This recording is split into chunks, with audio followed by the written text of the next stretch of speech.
ಸ್ನೇಹಿತರೆ, true line ಸತ್ಯದ ಹಾದಿಯಲ್ಲಿ ಮತ್ತೊಂದು ಚರಿತ್ರೆಗೆ ಸ್ವಾಗತ ಸುಸ್ವಾಗತ. ವೀಕ್ಷಕರೇ, ನೇತಾಜಿ ಸುಭಾಷ್ ಚಂದ್ರ ಬೋಸ್ ಭಾರತ ಸ್ವಾತಂತ್ರ್ಯದ ಹೋರಾಟದ ಪ್ರಮುಖ ಕ್ರಾಂತಿಕಾರಿ ನಾಯಕ.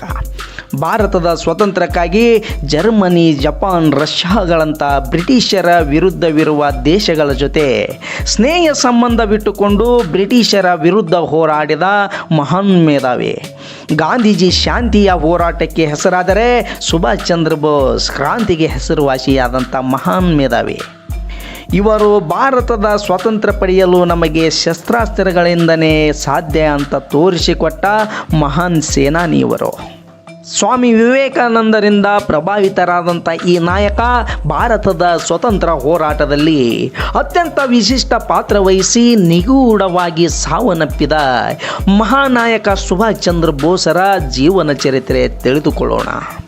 ಸ್ನೇಹಿತರೆ, ನೀವೇನಾದರೂ ನಮ್ಮ ಯೂಟ್ಯೂಬ್ ಚಾನಲನ್ನು ಮೊದಲ ಬಾರಿಗೆ ವೀಕ್ಷಿಸುತ್ತಾ ಇದ್ದರೆ ದಯವಿಟ್ಟು ಸಬ್ಸ್ಕ್ರೈಬ್ ಮಾಡಿಕೊಂಡು ನಮ್ಮ ವಾಹಿನಿಯನ್ನು ಬೆಂಬಲಿಸಿ.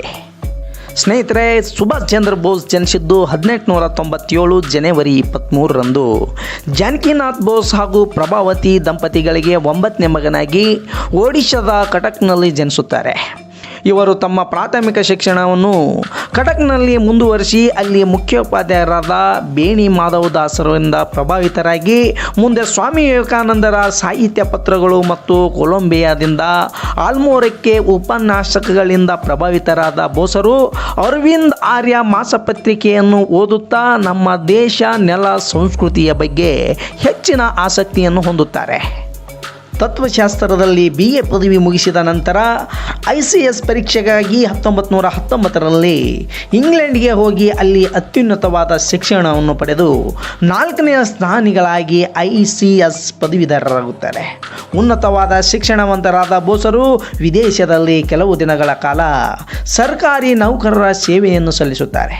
ಬ್ರಿಟಿಷರು ಭಾರತದ ಮೇಲಿನ ದಬ್ಬಾಳಿಕೆಯನ್ನು ಸಹಿಸಿಕೊಳ್ಳದೆ 1921 ಏಪ್ರಿಲ್ 22ರಂದು ಬ್ರಿಟಿಷ್ ಸರ್ಕಾರದ ವ್ಯವಹಾರ ಸಚಿವ ಎಡ್ವಿನ್ ಮಾಂಟೆನ್ಗೆ ತನ್ನ ಸರ್ಕಾರಿ ಸೇವೆಯ ರಾಜೀನಾಮೆ ಕೊಟ್ಟು ಮತ್ತೆ ತಮ್ಮ ತಾಯ್ನಾಡಿಗೆ ವಾಪಸ್ ಬಂದುಬಿಡ್ತಾರೆ. ಸುಮಾರು 20 ತಿಂಗಳ ಕಾಲ ಇಂಗ್ಲೆಂಡ್ನಲ್ಲಿ ವಾಸವಿದ್ದ ಸುಭಾಷ್ ಚಂದ್ರ ಬೋಸರು ಭಾರತ ದೇಶಕ್ಕೆ ಬಂದು ಮುಂಬಯಿಯಲ್ಲಿ ಗಾಂಧೀಜಿಯವರ ಜೊತೆ ಮೊದಲ ಭೇಟಿ ಸಹ ಆಗುತ್ತೆ. ನಮ್ಮ ದೇಶದಲ್ಲಿ ಬ್ರಿಟಿಷರ ದಬ್ಬಾಳಿಕೆಯ ಆಡಳಿತದ ವಿರುದ್ಧ ನಮಗೆ ಸ್ವಾತಂತ್ರ್ಯ ಬೇಕು ಎಂಬ ಛಲವನ್ನು ಗಾಂಧೀಜಿಯವರು ಆವಾಗ ಹೋರಾಟ ಮಾಡುತ್ತಿರುತ್ತಾರೆ. ಇದರಿಂದ ಸುಭಾಷ್ ಚಂದ್ರ ಬೋಸರು ಗಾಂಧೀಜಿಯವರ ಅನುಯಾಯಿಯಾಗುತ್ತಾರೆ. ಸುಭಾಷ್ ಚಂದ್ರ ಬೋಸರ ರಾಜಕೀಯ ಗುರುಗಳಾದಂಥ ರಾಷ್ಟ್ರೀಯ ಸ್ನೇಹಿತನೆಂದೇ ಜನಪ್ರಿಯರಾದ ಚಿತ್ತರಂಜನ್ ದಾಸರು ಇವರು ಭಾರತೀಯ ಸ್ವಾತಂತ್ರ್ಯ ಹೋರಾಟಗಾರರು, ರಾಜಕೀಯ ಕಾರ್ಯಕರ್ತ ಮತ್ತು ರಾಜಕೀಯ ಸ್ವಾತಂತ್ರ್ಯ ಚಳುವಳಿಯಲ್ಲಿ ವಕೀಲರಾದಂಥ ಇವರು ಸುಭಾಷ್ ಚಂದ್ರ ಬೋಸರ ರಾಜಕೀಯದಲ್ಲಿ ಯಶಸ್ವಿಯಾಗಿ ಗುರುತಿಸುವಲ್ಲಿ ಪ್ರಮುಖರಾಗ್ತಾರೆ. ಇವರ ಮಾರ್ಗದರ್ಶನದಲ್ಲಿ ಯುವಕರ ಸಂಘಟನೆಯನ್ನು ಕಟ್ಟಿಕೊಂಡ ಸುಭಾಷ್ ಚಂದ್ರ ಬೋಸರು ಹಲವಾರು ಸ್ವಾತಂತ್ರ್ಯ ಚಳುವಳಿಯಲ್ಲಿ ಭಾಗವಹಿಸುತ್ತಾರೆ. ಇವರ ಯುವ ಸಂಘಟನೆಯ ತೀವ್ರತೆಯಿಂದಾಗಿ ಸುಭಾಷ್ ಚಂದ್ರರನ್ನು ಬ್ರಿಟಿಷರು ಬಂಧಿಸಿ ಅವರನ್ನು 6 ತಿಂಗಳ ಕಾಲ ಸಜೆಯನ್ನು ಘೋಷಿಸುತ್ತಾರೆ. ಈ 6 ತಿಂಗಳ ಅವಧಿಯ ಜೈಲು ಶಿಕ್ಷೆಯನ್ನು ತಿಳಿದ ನೇತಾಜಿಯವರು ನನ್ನದೇನು ಕೋಳಿ ಕದ್ದ ಅಪರಾಧವೇ ಎಂದು ಪ್ರಶ್ನೆಯನ್ನು ಮಾಡಿರುತ್ತಾರೆ. 1927ರಲ್ಲಿ ಜೈಲಿನಿಂದ ಬಿಡುಗಡೆಯಾದ ಸುಭಾಷ್ ಚಂದ್ರ ಬೋಸರನ್ನು ಕಾಂಗ್ರೆಸ್ ಪಕ್ಷವು ಅವರನ್ನು ಕಾಂಗ್ರೆಸ್ ಪಕ್ಷದ ಪ್ರಧಾನ ಕಾರ್ಯದರ್ಶಿಯಾಗಿ ಆಯ್ಕೆ ಮಾಡುತ್ತಾರೆ. ರಾಷ್ಟ್ರ ನಿರ್ಮಾಣದ ಜವಾಬ್ದಾರಿಯುತ ಸ್ಥಾನದಲ್ಲಿ ಇದ್ದ ಸುಭಾಷ್ ಚಂದ್ರ ಬೋಸರು ರಾಷ್ಟ್ರಕ್ಕೆ ಧಕ್ಕೆಯಾಗುವ ಯಾವುದೇ ವಿಷಯಗಳಲ್ಲಿ ದುರ್ಬಲವಾದ ನೀತಿ ಹೊಂದದೆ ದಿಟ್ಟ ನಿಲುವಿನ ಧ್ವನಿಯಾಗಿ ನಿಂತರು.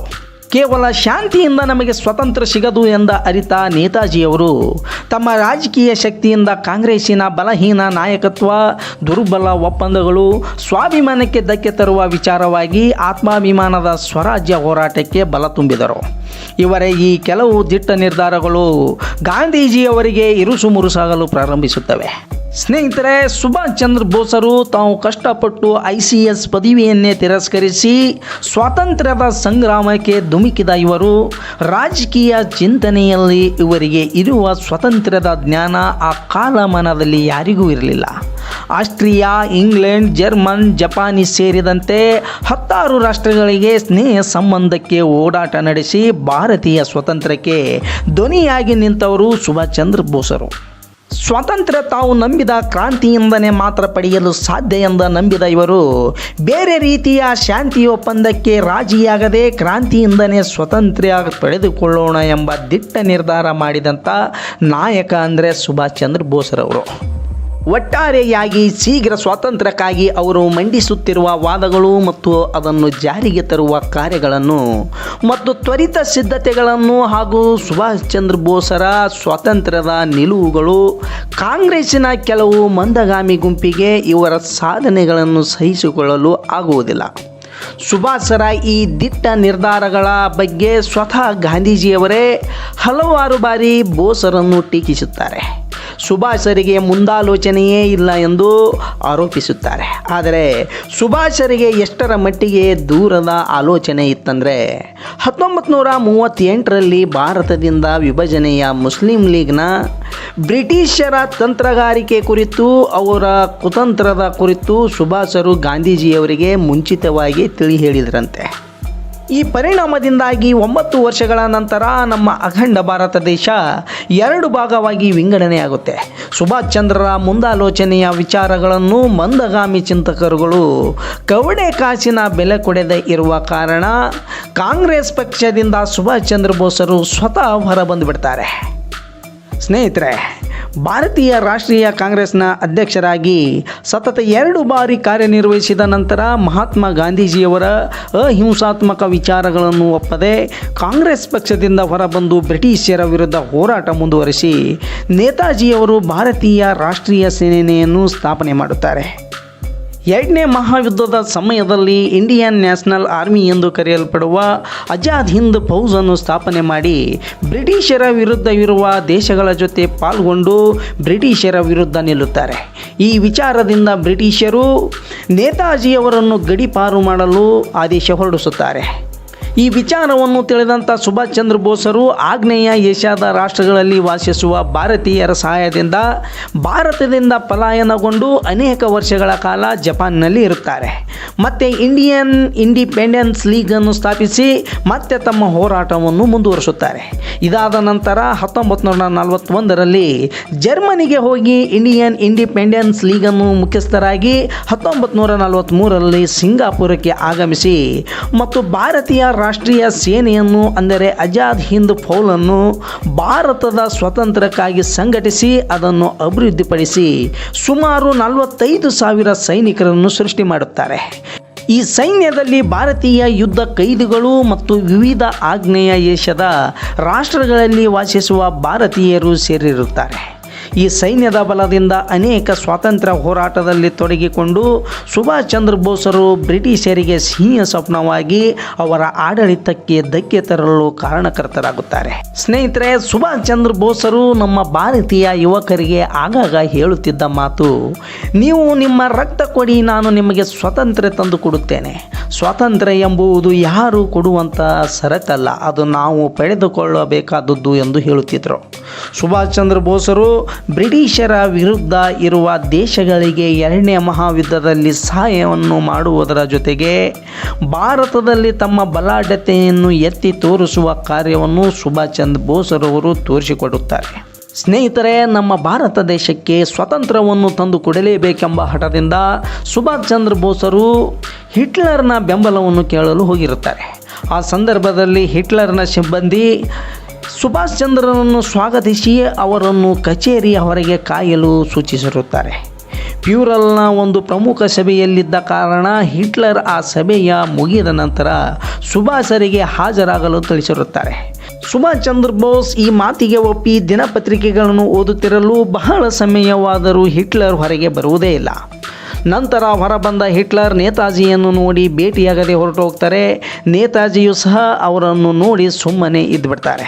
ಸ್ವಲ್ಪ ಸಮಯದ ನಂತರ ಹಿಟ್ಲರ್ ನೇತಾಜಿಯನ್ನು ಕಂಡು ಕೊನೆಗೆ ಅವರೇ ನೇತಾಜಿ ಹತ್ತಿರ ಬಂದು ಅವರ ಮುಂದೆ ನಿಂತಾಗ ನೇತಾಜಿ ಸುಭಾಷ್ ಚಂದ್ರ ಬೋಸ್ರವರು ಕಣ್ಣೆತ್ತು ನೋಡದೆ ಓದಿನಲ್ಲಿ ಮಗ್ನರಾಗಿರುತ್ತಾರೆ. ಈ ವೇಳೆ ಹಿಟ್ಲರ್ ನೇತಾಜಿಯ ಹಿಂದೆ ಹೋಗಿ ಭುಜದ ಮೇಲೆ ಕೈ ಇಟ್ಟಾಗ ನೇತಾಜಿಯವರು ಅವರತ್ತ ನೋಡಿ ಹಿಟ್ಲರ್ ಎಂದು ತಕ್ಷಣ ಹೇಳುತ್ತಾರೆ. ಈ ಸನ್ನಿವೇಶದಿಂದ ಆಶ್ಚರ್ಯನಾದ ಹಿಟ್ಲರ್, ನೀವು ನಾನೇ ಹಿಟ್ಲರ್ ಎಂದು ಹೇಗೆ ಗುರುತಿಸಿರಿ ಎಂದು ಕೇಳಿದಾಗ ನೇತಾಜಿ ಹೇಳ್ತಾರೆ, ನಿಜವಾದ ಹಿಟ್ಲರನ್ನು ಹೊರತುಪಡಿಸಿ ನನ್ನ ಹೆಗಲ ಮೇಲೆ ಕೈ ಇಡುವ ಧೈರ್ಯ ಯಾರಿಗೂ ಇಲ್ಲ ಅಂತ ಹೇಳಿರುತ್ತಾರೆ. ಸ್ನೇಹಿತರೆ, ಇಂತಹ ಮಹಾನ್ ವೀರನು ನಮ್ಮ ದೇಶದ ಸ್ವಾತಂತ್ರ್ಯಕ್ಕಾಗಿ ಎಂತಹ ವ್ಯಕ್ತಿಯಾಗಲಿ ಎಂತಹ ಶಕ್ತಿಯಾಗಲಿ ಎದುರಿಸಲು ಸಿದ್ಧನಾಗಿರುವ ಸುಭಾಷ್ ಚಂದ್ರ ಬೋಸ್ರವರು ಆಗಸ್ಟ್ 18, 1945ರಂದು INA ಪಡೆಗಳು ಸೆರೆ ಹಿಡಿಯಲ್ಪಡುವ ವಿಮಾನ ಅಪಘಾತದಲ್ಲಿ ನಿಧನ ಹೊಂದಿದರು ಅಂತ ಹೇಳಲಾಗುತ್ತೆ. ಇನ್ನು ಕೆಲವರು ಹೇಳುವ ಪ್ರಕಾರ ತೈವಾನ್ ಮೂಲಕ ಟೋಕಿಯೋಗೆ ತೆರಳುತ್ತಿದ್ದಾಗ ವಿಮಾನ ಡಿಕ್ಕಿ ಹೊಡೆದು ಸಾವನ್ನಪ್ಪದೆ ಸುಭಾಷ್ ಚಂದ್ರ ಬೋಸರು ಬದುಕುಳಿದಿದ್ದಾರೆ ಅಂತ ಹೇಳಲಾಗುತ್ತೆ. ಅಪಘಾತದಿಂದ ಬದುಕುಳಿದರು ಎಂಬ ವ್ಯಾಪಕ ನಂಬಿಕೆಯ ಹೊರತಾಗಿ ಹೆಚ್ಚಿನ ಮಾಹಿತಿ ಇಲ್ಲದೆ ಸುಭಾಷ್ ಚಂದ್ರ ಬೋಸರ ಸಾವು ನಿಗೂಢವಾಗಿಯೇ ಉಳಿದುಬಿಡುತ್ತೆ. ಸ್ನೇಹಿತರೆ, ನಾನು ಹೇಳಿದ ಸುಭಾಷ್ ಚಂದ್ರ ಬೋಸರ ಜೀವನ ಚರಿತ್ರೆ ನಿಮಗೆ ಮನ ಮುಟ್ಟಿದೆ ಅಂತ ಭಾವಿಸುತ್ತಾ ಮುಂದಿನ ಸಂಚಿಕೆಯಲ್ಲಿ ಇನ್ನೋರ್ವ ವ್ಯಕ್ತಿಯ ಜೀವನ ಚರಿತ್ರೆ ನಿಮ್ಮ ಮುಂದೆ ತರುತ್ತೇನೆ.